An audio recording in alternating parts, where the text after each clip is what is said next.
नमस्कार, खबरों की खबर में आपका स्वागत है। बॉलीवुड के इस दम मारो दम गैंग में खलबली मची हुई है। कल तक जो लोग हर फिक्र को धुएं में उड़ा रहे थे, अब इनके उड़ने की बारी आ गई है, क्योंकि एनसीबी ने इन लोगों की सारी चोरी पकड़ ली है। चाहे वो दीपिका पादुकोण हो, चाहे वो श्रद्धा कपूर हो, चाहे वो सारा अली खान हो, ये तमाम और कई सारे लोग जो अभी तक छिपे हुए हैं, उनको चुन चुन करके एनसीबी बाहर निकालने वाली है और उनके खिलाफ बहुत ही सख्त कार्रवाई करने वाली है। कई सारी खबरें आ रही है एनसीबी की तरफ से। दरअसल कई टेलीविजन चैनल, खास करके फ्रेंडली चैनलों ने यह खबर कल उड़ा दी थी कि दीपिका से बातचीत के दौरान कुछ नहीं निकला, वो सारे जवाब दे गई। हमारे पास कुछ ऐसी जानकारी आई है जिसे सुनकर आप दंग रह जाएंगे, क्योंकि कल पूछताछ के दौरान तीन बार दीपिका पादुकोण फूट फूट कर रोई है। क्या हुआ था, किस वजह से वो रोई, इसकी पूरी डिटेल मैं आपको बताऊंगा।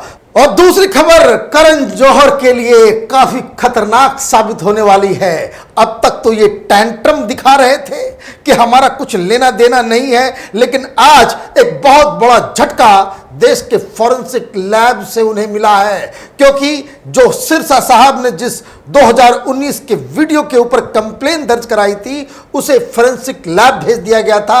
आज फॉरेंसिक लैब से यह कहा गया कि वीडियो असली है, इसमें कोई छेड़छाड़ नहीं हुई है, और जो लोग इस पार्टी में नजर आ रहे हैं वो भी असली हैं। कहने का मतलब ये कि एनसीबी ने नए तरीके से अब इस केस को जांच पड़ताल में एनसीबी इसकी जुट गई है। इसकी भी डिटेल मैं आपको आगे दूंगा।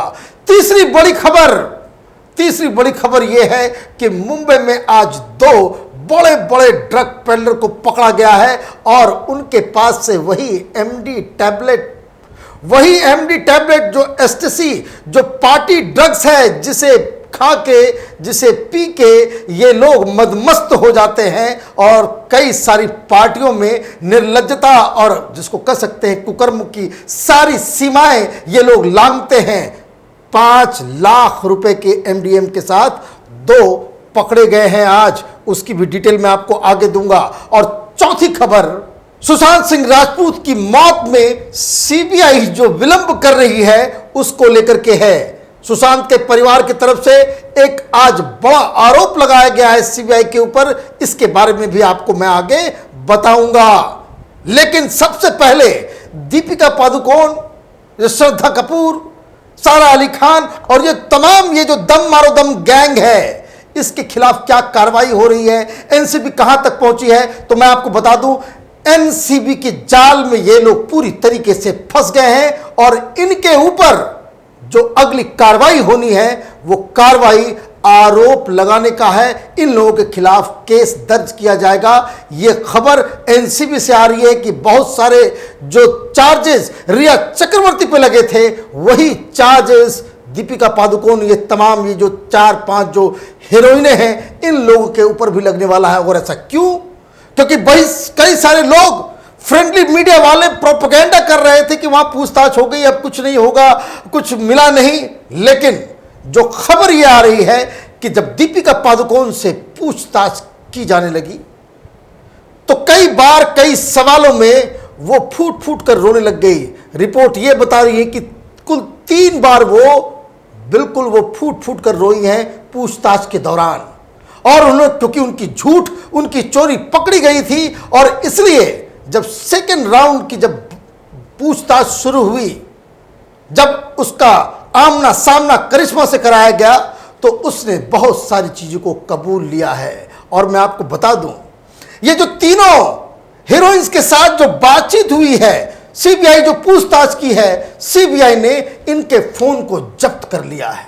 और जैसे ही जब इन लोगों को पता चला कि उनके फोन को सिर्फ रखा ही नहीं गया है, ये लोग चाहते थे कि ये फोन अपने साथ इन्वेस्टिगेशन के पूछताछ जहां पे हो रहे इंटरोगेशन उसमें अपने पास रखे, लेकिन उसको जमा कर दिया गया था।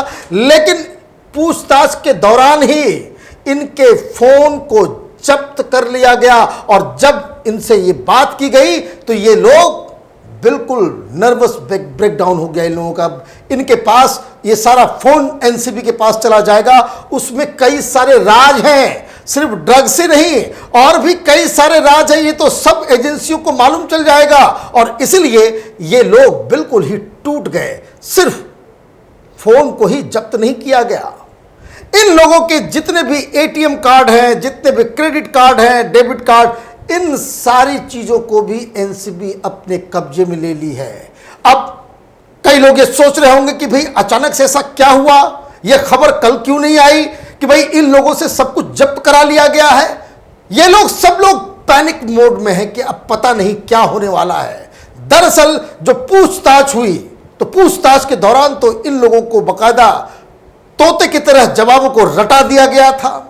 ये लोग जरूरत से ज्यादा स्मार्ट बनने की कोशिश कर रही थी कि ये जो हैश मंगा रही थी कि मुझे हैश पसंद है, तो दीपिका ने बताया कि एक आइसक्रीम के बारे में वो बात कर रही है। कोई बता रहा है कि हम तो सिगरेट के बारे में बात कर रहे थे। तो ये एनसीबी के लोगों को हैश क्या है, वीड क्या है, marijuana क्या है, ये फिल्म की हीरोइनें बताएंगी एनसीबी के अधिकारियों को कि हैश का मतलब आइसक्रीम होता है।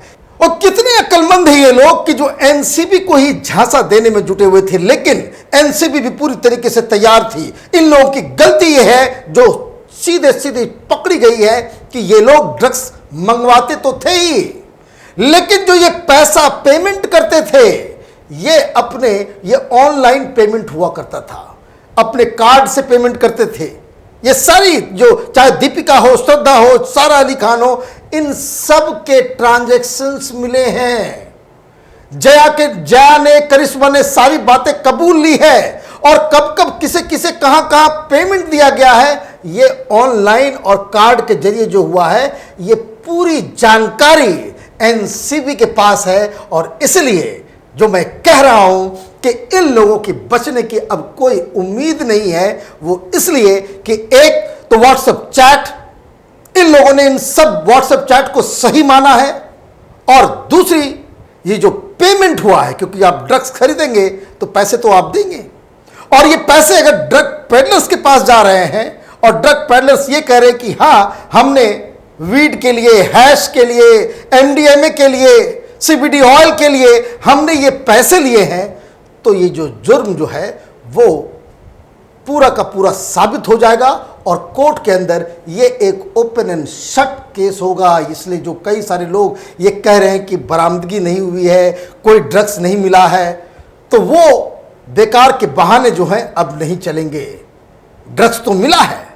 ड्रग्स कहां मिला है? तो ड्रग्स मिला है करण जौहर के लाडले एग्जीक्यूटिव डायरेक्टर क्षितिज प्रसाद के यहां, जहां पे जब पूछताछ के दौरान उसने कई और भी नाम लिए हैं कि किसके किसके लिए वो लेता था, कहां कहां वो सप्लाई करता था और किस किस ड्रग पेडलर्स के यहां से वो सामान खरीदता था। तो क्षितिज के खिलाफ पूरे जो दस्तावेज, जो सबूत जो है वो तैयार हो गए हैं। कोर्ट में इसका मसला पहुंच गया है। एनसीबी ने क्षितिज प्रसाद, ये करण जौहर के धर्मा प्रोडक्शन के एग्जीक्यूटिव डायरेक्टर के खिलाफ 9 दिनों की कस्टडी एनसीबी ने मांगी है। और इसमें जब कस्टोडियल इंटरोगेशन होगा तो जिस तरीके से कस्टोडियल इंटरोगेशन में रिया चक्रवर्ती टूट गई और सारे नाम का खुलासा की, उसी तरीके से क्षितिज प्रसाद भी वो अंदर जब पूछताछ होगी, कस्टोडियल इंटरोगेशन होगा, तो ये गाना गाने लगेंगे। ये सारे नाम बताएंगे। कुछ का नाम तो इन्होंने बता दिया है, कई सारे नाम ड्रग पेडलर्स के जरिए मिले हैं, लेकिन अब क्षितिज प्रसाद को भी अब गाना गाना होगा, उनको बताना होगा कि किसके लिए वो ये सारे कुकर्म कर रहा था। लेकिन क्षितिज प्रसाद तो गया ही, लेकिन इसके मालिक की भी नंबर आ गई है, क्योंकि फॉरेंसिक लैब ने करण जौहर के उस पार्टी के वीडियो को ओके बता दिया है। कहा ये वीडियो जेन्युइन है, ना एडिटिंग हुई है, ना कुछ हुआ है। मतलब ये उस वीडियो में जो नजर आने वाले सारे लोग, चाहे वो रणबीर कपूर हो, चाहे वो शाहिद कपूर हो, चाहे वो जोया अख्तर हो, चाहे वो कई सारे मलाइका हो, ये सारे लोग अब एनसीबी के अलग केस में फंसने वाले हैं। अलग कहने का मतलब अब फॉरेंसिक रिपोर्ट आ गई है तो एनसीबी एक अलग केस दायर कर रही है इन सारे लोगों के खिलाफ जो उस वीडियो में नजर आ रहे हैं। यह तो मसला क्षितिज के जरिए धर्मा प्रोडक्शन का क्या रिश्ता रहा है, कौन के साथ क्या रिश्ता है, किस तरह की पार्टियां होती, ये केस तो अलग चलेगा ही करण जौहर और उसके कंपनी के एम्प्लॉइज के खिलाफ। लेकिन अब एक नया केस इस वीडियो के जरिए जो सिरसा साहब के कंप्लेन पे शुरू होगा, अब इन लोगों को भी बुलाया जाएगा और इनसे पूछताछ की जाएगी कि पार्टी में क्या हो रहा था, ये लोग क्या छिपाने की कोशिश कर रहे थे और सब लोग उस तरीके से स्टोन्ड क्यों नजर आ रहे हैं, तो इनकी भी पूछताछ अब होगी। लेकिन चौथी खबर जो चौंकाने वाली है वो है सीबीआई के ढुलमुल रवैये से। सुशांत के परिवार की तरफ से यह कहा गया है कि वो सीबीआई की जांच जिस स्पीड से चल रही है उससे वो बिल्कुल फ्रस्ट्रेट हो गए हैं। उनने डिमांड किया है कि इस जांच को फास्ट ट्रैक किया जाए और अब तक, और ये बात सही भी है, इतने दिन बीत गए हैं, आपने क्या किया नहीं किया, कोई स्टेटस रिपोर्ट तो आप दे सकते हैं देश के सामने। पूरा देश इंतजार कर रहा है कि सीबीआई दरअसल कर क्या रही है। आप जो काम कर रहे हो उस काम में आप कहां तक पहुंचे, क्या मिला नहीं मिला, एक स्टेटस रिपोर्ट तो देश के सामने प्रस्तुत करना तो आपको बनता है। आप ये भी उसको ओपन एंडेड भी छोड़ सकते हैं कि भाई ये सारी चीजें हमें जानकारी मिली है, हम इस चीज के ऊपर अब कर रहे हैं, जो चीज बताया जा सकता है वो आप बताएं। लेकिन अचानक से मुंबई से ये टीम दिल्ली आई है, तब से ऐसा लगता है ये लोग पता नहीं क्या खा पी करके बिल्कुल ही निंदा अवस्था में चले गए हैं, सो गए हैं ये लोग। और इसीलिए कई लोगों के मन में सीबीआई को लेकर के भी अब सवाल उठने लग गए हैं। लोग पूछने लग गए हैं क्या कोई सेटिंग अंदर हो गया है, क्या मुंबई के उस लीडर को बचाने के लिए कोई नई चाल चली जा रही है।